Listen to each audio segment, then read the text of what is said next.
اعوذ باللہ من الشیطان الرجیم بسم اللہ الرحمن الرحیم۔ آج بحمد اللہ تعالی ہمارا تفسیر قرآن سورۃ البقرہ کا لیکچر نمبر 38 ہے اور آیت نمبر 285 ٹو دی اینڈ 286 تک۔ اس آیت مبارکہ جو دو ہیں ان کے اندر کافی زیادہ اس کی فضیلت علیحدہ سے آئی ہے احادیث کے اندر، اور ساتھ ہی ساتھ اللہ تبارک و تعالیٰ نے ان آیات کے اندر ایک علیحدہ ہی سرور اور سکون رکھا ہے۔ جس طرح کہ بخاری شریف کے اندر بھی حدیث ملتی ہے، مسلم شریف کے اندر بھی ملتی ہے، نبی علیہ السلام نے ارشاد فرمایا کہ جو شخص رات کے وقت یہ سورۃ البقرہ کی آخری 2 آیتیں پڑھ لے تو یہ 2 آیتیں پڑھنا ہی اللہ تبارک و تعالیٰ اس بندے کے بدلے سے کفایت فرما دے گا۔ وہ بندے کے لیے کافی ہیں، یہ 2 آیتیں پڑھنا ہی شیطان کو یہ بھگا دیتی ہیں، انسان کو سکون میں یہ رکھتی ہیں، انسان کے لیے اس میں دعا، انسان کے لیے اس میں زندگی گزارنے کا طریقہ، عقائد و نظریات کی اصلاح، سب کچھ اللہ تبارک و تعالیٰ نے اس 2 آیات کے اندر فٹ بٹھا دیا ہے، اور ایک مومن اس سے اپنی پہچان کر سکتا ہے کہ ہمارا عقیدہ و نظریہ کیا ہونا چاہیے۔ تو شروع کرتے ہیں کہ بسم اللہ الرحمن الرحیم۔ آمن الرسول بما انزل الیہ من ربہ والمؤمنون کل آمن باللہ وملائکتہ وکتبہ ورسلہ۔ رسول اس پر ایمان لایا جو اس کے رب کی طرف سے اس کی طرف نازل کیا گیا، اور مسلمان بھی، یعنی 2 بندوں کو سامنے مخاطب کیا، ایک مسلمان کو اور دوسرے نمبر پہ رسول کو، ان دونوں کو مخاطب کیا، لیکن جو ابتدا کی وہ رسول سے کی، کیونکہ مسلمان کی بنسبت رسول افضل ہے، تو لہٰذا اس کا سٹیپ پہلے رکھا۔ آمن الرسول، فرمایا رسول ایمان لائے، رسولوں نے اس چیز کو تسلیم کیا، اقرار باللسان و تصدیق بالقلب، انہوں نے اپنی زبانوں سے اقرار بھی کیا اور دلوں میں اس کی تصدیق بھی کی۔ رسول اور اس کے ساتھ بعد میں مسلمان، ان دونوں نے ایمان لائے جو اللہ کی طرف سے نازل کیا گیا، اور یہ واقعے میں اللہ کے مقابلے میں کسی کی کیا مجال، یعنی جس کی عبادت خود رسول کائنات صلی اللہ علیہ وآلہ وسلم کرے تو وہ رب کتنی بڑی ہستی ہوگی۔ تو اس کے بارے میں انہوں نے فرمایا، اللہ تبارک و تعالیٰ نے کہا کہ رسول بھی اور مسلمان بھی اس چیز پر ایمان رکھتے ہیں جو اللہ کی طرف سے نازل ہوتا ہے، اور فرمایا کہ سب اللہ پر اور اس کے فرشتوں اور اس کی کتابوں، اب یہاں پہ ذکر کر دیا 3 چیزوں کا، فرمایا کہ اللہ پر بھی ایمان رکھتے ہیں، وہ جو نازل ہوا تھا وہ کیا چیز تھی، تو فرمایا وَمَلَائِکَتِهِ وَكُتُبِهِ وَرُسُلِهِ، فرشتے اور اس کی کتابیں اور رسول، ان سب پر وہ ایمان رکھتے ہیں۔ تو سب اللہ پر اور اس کے رسول پر، اور کتاب جتنی بھی نازل ہوئی ہیں، جو ٹوٹل 4 کتابیں ہیں، اور اس کے بعد صحیفے ہیں، ان پر ایمان ضرور رکھتے ہیں، ہاں اس کے بعد اس پر ہم عمل نہیں کرتے، کیونکہ ہمارے لیے وہ منسوخ ہو چکی ہے۔ جب قرآن مجید ہمارے سامنے آ چکا ہے تو اس کے بعد وہ قرآن پچھلی جتنی سابقہ کتب ہیں اس کا اوپر ہم ایمان رکھنا لازم ہے، ہاں اس پر عمل کرنا یہ ہمارے لیے لازم نہیں ہے۔ اس کے بعد فرمایا لا نفرق بین احد من رسولہ، اور اس کے رسولوں پر یہ کہتے ہوئے ایمان لائے کہ ہم اس کے کسی رسول پر ایمان لانے میں فرق نہیں کرتے۔ وصف نبوت کے اندر ہم لوگ جتنے بھی انبیاء ہیں، کم و بیش 1,24,000 پیغمبر، ان میں ہم کوئی فرق نہیں کرتے، یعنی نبوت کے اندر سارے کے سارے برابر ہیں۔ ہاں وہ قرآن مجید کی 3 پارے کی پہلی جو آیت ہے تلک الرسل فضلنا بعضهم علی بعض، تو اس کے اندر یہ بتا دیا گیا، اس آیت مبارکہ کو اگر وہاں پہ اس کے ساتھ فٹ کیا جائے تو وہاں پہ یہ بتا دیا گیا کہ بعض رسول ہیں ان کو اللہ نے خود فضیلت دی ہے، تو جس کو اللہ خود فضیلت دے تو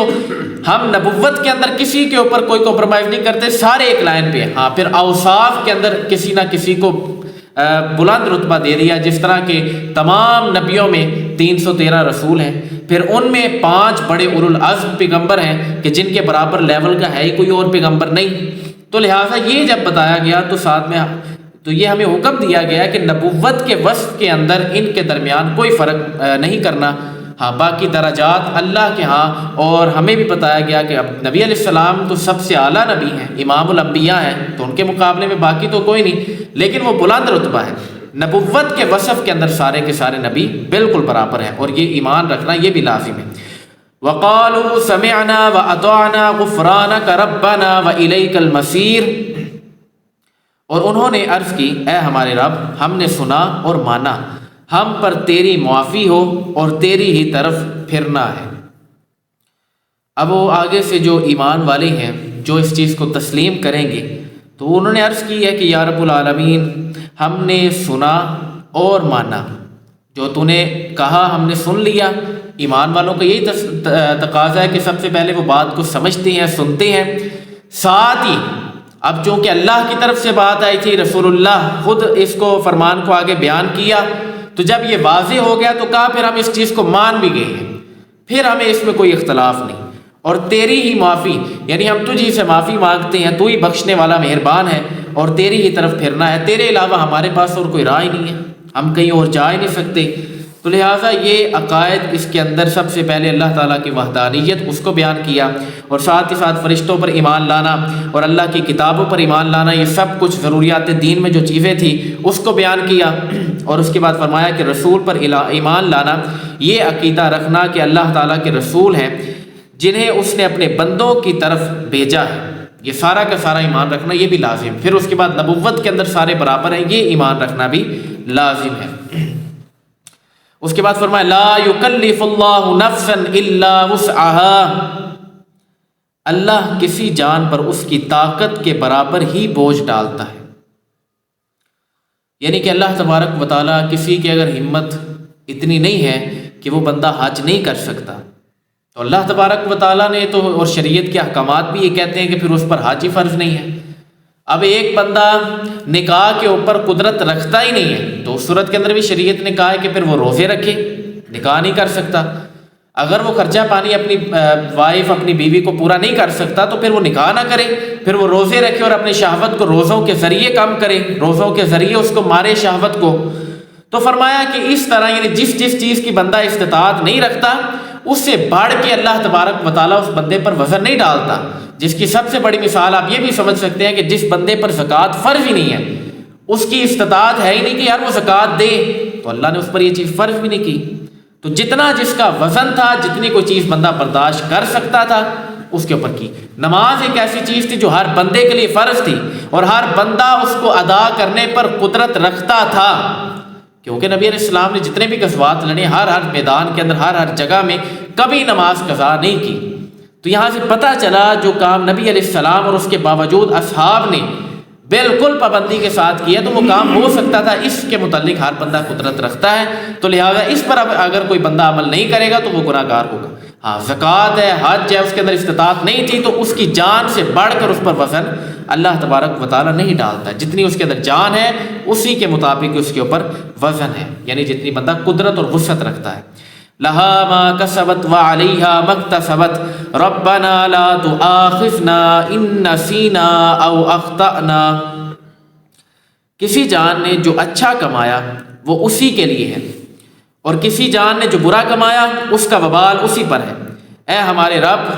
اگر ہم بھولے یا خطا کریں تو ہماری گرفت نہ فرما۔ میں نے شروع میں بتایا تھا کہ اس کے اندر دعا کا طریقہ بھی ہے کہ دیکھیں اللہ تبارک و تعالیٰ نے فرمایا کہ کوئی بھی جان ہے تو اس کے اندر اگر اس نے کوئی برائی اپنے لیے کمائی ہے تو وہ سامنے آ جائے گی، وہ اس نے لہٰذا کما لی ہے، اور اگر اس نے کوئی اچھائی کی ہے تو وہ بھی اللہ تبارک و تعالیٰ اس کا وبال بھی اسی پہ رکھے گا، برے کام کا بھی اچھائی کا وبال اسی بندے پر ہے جس نے کی ہے۔ یہ نہیں ہوگا، یہ قانون نہیں ہے اللہ تبارک و تعالیٰ کی بارگاہ کا کہ اللہ تبارک و تعالیٰ کے حضور گناہ کوئی اور شخص کرے اور اس کا عذاب کوئی اور شخص بھگتے، یہ والا معاملہ نہیں ہوگا۔ تو لہٰذا اس وجہ سے اللہ تبارک و تعالیٰ نے بتایا کہ جو بندہ گناہ کرے گا ذمہ دار بھی وہ ہے۔ تو جدھر جدھر بندہ غلطی کرے گا وہاں پہ اس کو ذمہ دار بھی اس کا بننا پڑے گا۔ اللہ تبارک و تعالیٰ ہمیں ان چیزوں سے محفوظ رکھے۔ اچھا، ساتھ ہی پھر اللہ تبارک و تعالیٰ نے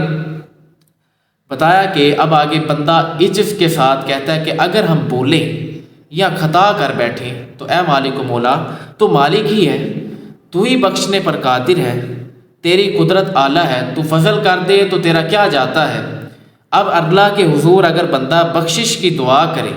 تو پھر اللہ تبارک و تعالیٰ کے حضور کہے کہ یار وہ فلانا گناہ بھی ہوا تھا، فلانا بھی ہوا تھا، تو یا رب العالمین تو بخشنے والا ہے، تو لہٰذا میری اس گناہ پر گرفت نہ کرے۔ یہ دعا کا انداز ہے جو اللہ تبارک و تعالیٰ نے بتایا کہ پہلے اپنے عجز کو ظاہر کرنا ہے، یار وہ فلانی جگہ پہ مجھ سے گناہ ہو گیا تھا، وہ فلانا بھی میری وجہ سے ہوا تھا، وہ تکلیف میں میری وجہ سے آیا تھا، لیکن اللہ تو معاف کرنے والا ہے، تو فضل الہی پر قدرت رکھتا ہے، تو کسی کو بخشنا چاہے تو ایک ذرے پر بخش دے، اور جس کی پکڑ کرنا چاہے تو ایک ذرے پر پکڑ کر لے، تو یا رب العالمین تو ہماری گرفت نہ فرمائے۔ یہ دعا کا ایک انداز اللہ تبارک و تعالیٰ نے بتایا۔ ربنا ولا تحمل علينا اصرا كما حملته على الذين من قبلنا، اے ہمارے رب اور ہم پر بھاری بوجھ نہ رکھ جیسا تو نے ہم سے پہلے لوگوں پر رکھا تھا۔ دیکھیں اللہ تبارک و تعالیٰ کے حضور یہ بھی ایک دعا ہے کہ جس طرح پہلی قوم کے اندر، اور ہمیں شکر ادا کرنا چاہیے کہ ہم بیسیوں اس طرح کی چیزوں سے محفوظ ہیں۔ اگر میں آپ کے سامنے رکھوں کہ آپ خود ہی سوچیں، بنی اسرائیل کے اندر یہ چیز مشہور و معروف تھی اور یہ چیز چلتی تھی، شریعت کے اندر لاگو تھی کہ زکوٰۃ کے اندر سے چوتھائی مال اللہ کی راہ میں دینا۔ یعنی مثال کے طور پہ کسی کے پاس 1,00,000 روپیہ ہے تو چوتھا حصہ اس کا کیا بنتا ہے؟ 25,000، وہ سیدھا اس کو نکالنا پڑے گا۔ لیکن اس قوم کے لیے دیکھیں، کاش 2.5% رکھنا ہے، لاکھ کے پیچھے 2500، کتنا زمین و آسمان کا فرق ہے۔ یعنی جتنی مشکلات ان کے اوپر تھیں اتنی ہمارے اوپر نہیں ہے، اور پھر بھی اگر کوئی بندہ اپنا حق ادا نہ کرے تو پھر اس کو سمجھ لینا چاہیے اللہ کے عذاب سے وہ بندہ ڈرے۔ اور آپ اس کے بعد دیکھیں کہ ایسے احکامات تھے بنی اسرائیل کے اندر کہ اگر کوئی شخص کسی غلطی کر لیتا یا کوئی گناہ کے اندر مبتلا ہوتا تو بعض ایسے گناہ تھے کہ اس گناہ کا کفارہ اور اس گناہ سے اگر بندہ چھٹکارا یا بخشش چاہتا ہے تو اس کے بدلے پتہ کیا کرنا پڑے گا؟ خودکشی کرنے پڑے گی، اپنے ہاتھوں سے اپنے آپ کو مارنا پڑے گا۔ اتنی سخت سزائیں تھیں، لیکن اس امت کو اللہ تبارک و تعالیٰ نے اس پر فضل فرمایا اور اس کو ان چیزوں سے باز رکھا۔ اور ناپاک کپڑے، جہاں سے کپڑا ناپاک ہوتا نا، یہاں پہ تو ہم یہ کہ دھوتے ہیں، اس سے بڑی ہمارے لیے اور ہم اس امت کے لیے کیا شان ہو سکتی ہے کہ پچھلی امتوں کے اندر اگر کپڑا ناپاک ہو جائے تو اس کپڑے کو جلانے کا حکم ہوتا تھا۔ یعنی وہ چیز اب جب بندے نے ایک حصہ ہی جلا دیا تو وہ کپڑا سارا ضائع۔ تو لہٰذا اس وجہ سے ہمیں اپنے نبی علیہ السلام کے امتی ہونے پر خوش ہونا چاہیے اور اس کے مطابق، اور اس کے بعد فرمایا کہ اس کے اندر احکامات بہت زیادہ پچھلی امتوں کے اندر قوی تھے جو اللہ تبارک و تعالیٰ نے تمہارے لیے آسان فرما دیے۔ تو یہ دعا کا اثر تھا۔ تو فرمایا کہ اے ہمارے رب اور ہم پر بھاری بوجھ نہ رکھ جیسا تو نے ہم سے پہلے پر بھاری بوجھ رکھا تھا۔ تو یہ اللہ تبارک و تعالیٰ کا فضل ہے۔ ربنا ولا تحملنا ما لا طاقت لنا به واعف عنا واغفر لنا وارحمنا انت مولانا فانصرنا علی القوم الکافرین۔ اے ہمارے رب اور ہم پر وہ بوجھ نہ ڈال جس کی ہمیں طاقت نہیں، اور ہمیں معاف فرما دے اور ہمیں بخش دے اور ہم پر مہربانی فرما، تو ہمارا مالک ہے، بس کافر قوم کے مقابلے میں ہماری مدد فرما۔ یعنی یہ دیکھیں نا، پوری ایک دعا کا سیٹ اپ آپ کے سامنے رکھ دیا، کہا کہ دعا کس طرح مانگنی ہے کہ اللہ کے حضور بندہ یہ بات کہے کہ یا رب العالمین وہ بوجھ ہی ہم پر نہ ڈال جس کی ہم طاقت ہی نہیں رکھتے۔ اور اللہ تبارک و تعالیٰ نے پہلے فرما دیا لا یکلف اللہ نفسا الا وسعها، ہم کسی جان پر اس سے بڑھ کے بوجھ ڈالتے ہی نہیں۔ تو یہاں پہ یہ چیز واضح ہو گئی کہ بوجھ اللہ تبارک و تعالیٰ نے اس بندے پر نہیں ڈالنا۔ اور اس کے بعد جب بندہ دعا مانگے گا تو اس کے بعد دعا کیا مانگی؟ یا رب العالمین ہمیں بخش دے، ہمارے گناہوں کو معاف فرما دے، ہمارے اوپر مہربانی کر، تو رحم کرنے والا ہے۔ تو یہ سارے کے سارے احکامات سامنے رکھ کے اس کے بعد کہا یا رب العالمین جو سامنے کفار قوم ہے، یہ جو سامنے کافر کھڑے ہیں، تو ان کے مقابلے میں یا رب العالمین تو ہماری نصرت فرما، تو ہماری مدد فرما۔ تو لہٰذا اس وجہ سے ان آیات کی فضیلت بھی اور ان آیات کے اندر جو احکامات ہیں وہ بالکل اعلیٰ ترین ہیں کہ جس کے مطابق اللہ تبارک و تعالیٰ نے یہ اعزاز سورۃ البقرہ کو یہ اعزاز دیا ہے کہ سورۃ البقرہ یہ پاور رکھتی ہے اپنے اندر کہ جو بندہ سورۃ البقرہ پڑھتا ہے اس گھر میں کبھی بھی جادو ٹونا نہیں ہو سکتا۔ یہ بات یاد رکھیں، کوئی عامل کا وہاں پہ زور نہیں چل سکتا۔ تو لہٰذا اللہ تبارک و تعالیٰ ہمیں اس پر عمل کرنے کی توفیق عطا فرمائے، اور جو ہم نے احکامات سیکھے اس کے مطابق زندگی بسر کرنے کی توفیق عطا فرمائے۔ وما علینا الا البلاغ المبین۔